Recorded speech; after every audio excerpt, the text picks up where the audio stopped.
This thing's vibration is annoying. Everybody keeps talking about how its vibration should be able to be turned off, but you cannot. So I want to see if you can turn it off some other way, you know, inside. And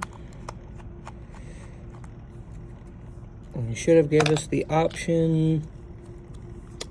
Looks like they use some plasticky tamper-proof stuff. There's looks like a good pry spot. Let's pry into the speaker spot and see. That's just a film. Nope. Okay. So that's cracked. This seam here, that's just a molding line. That's not a seam. This does not separate. So if it opens, it's going to open from the top. Like, hold on.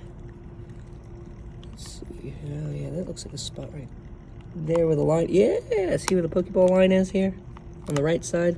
So you got the charging port, speaker right here where this meets. There's like a little spot right there. It sticks up. Well, obviously this is recessed. So if you put a pry tool in there, you can get under it. And this is, see the, yeah. All right, so once you're here, there's adhesive in between the battery and the top. And you're gonna wanna open it up this way because there's a ribbon attached and a wire. You're gonna wanna open it just like this. This comes off. This is sticky. This is adhesive. It sticks to this. So don't feel like you're gonna break it. You really just need to stick a spudger in there and kind of separate it and pull it apart as you go, okay? Once you're in here, it's as simple as cutting the red wire with non-conductive scissors. You can take it apart probably fuller. You know, we could take all these screws out right here. Cool thing is, so I just took this apart obviously before this video to make sure it was doable. It is doable. If you take this off, this just gives you access to the battery. Good side note here, the battery is going to be replaceable if the battery starts to degrade. So unlike previous versions, well, obviously besides the regular Go Plus, more talking about the gotchas, they don't really have replaceable batteries, but this does. And that's what's connected with the red and white wire there on top that you can unplug. Here's the battery. It's a 525 milliamp hour battery, 3.7 volt, just like cell phones.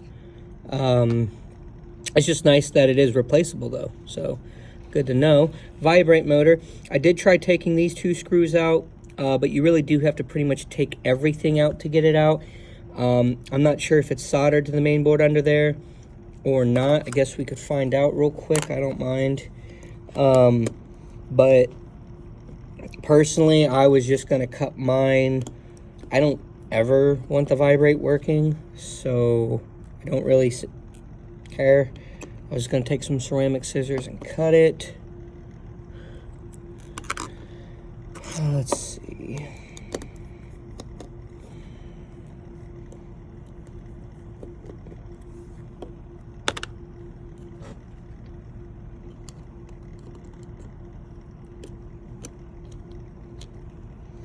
Okay, so this comes out on charging port.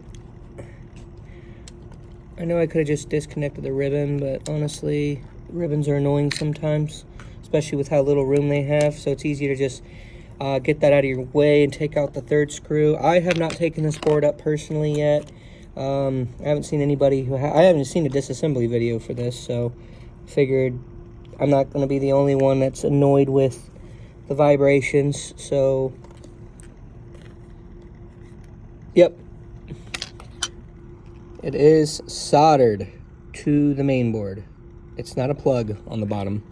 The charging port is, so it's good to know, charging port is replaceable. And that's obviously a ribbon as well. Speaker is soldered. So the vibrate motor and speaker is soldered, charging port is replaceable, battery is replaceable. Those are, it's good to know that.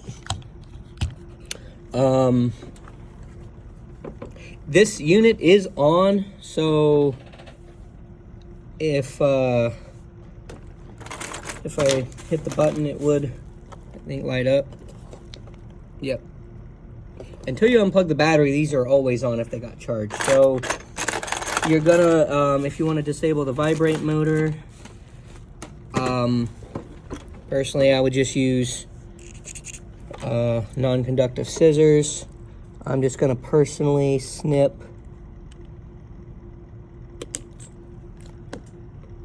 a wire, and boom, no vibrate more for me. And let me put this back down, and let's give it a shot. See how.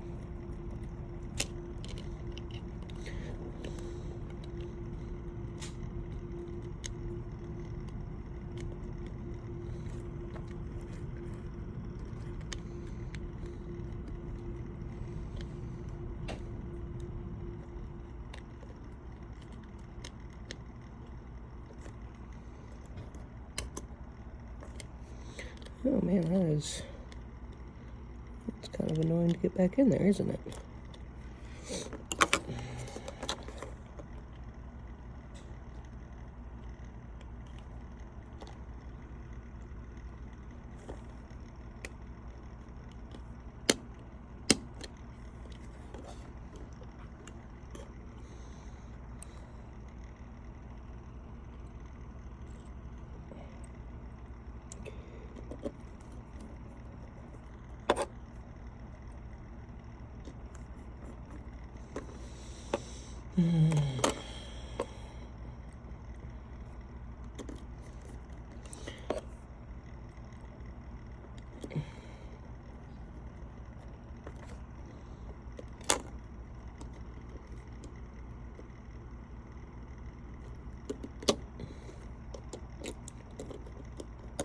Just remember, these red and white do go over the corner of this battery, and almost seem pinched right here. That's actually how they come.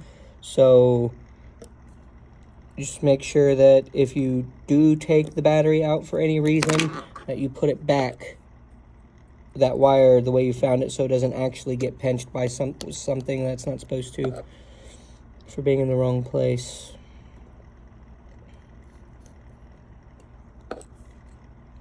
All these screws are all the same size that I can tell. Obviously, the charging port screws that come in on the side at the bottom. Not necessary to actually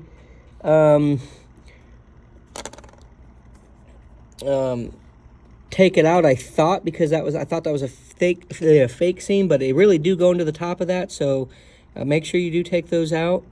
And it pretty much comes up from almost like a book, in a way, you know.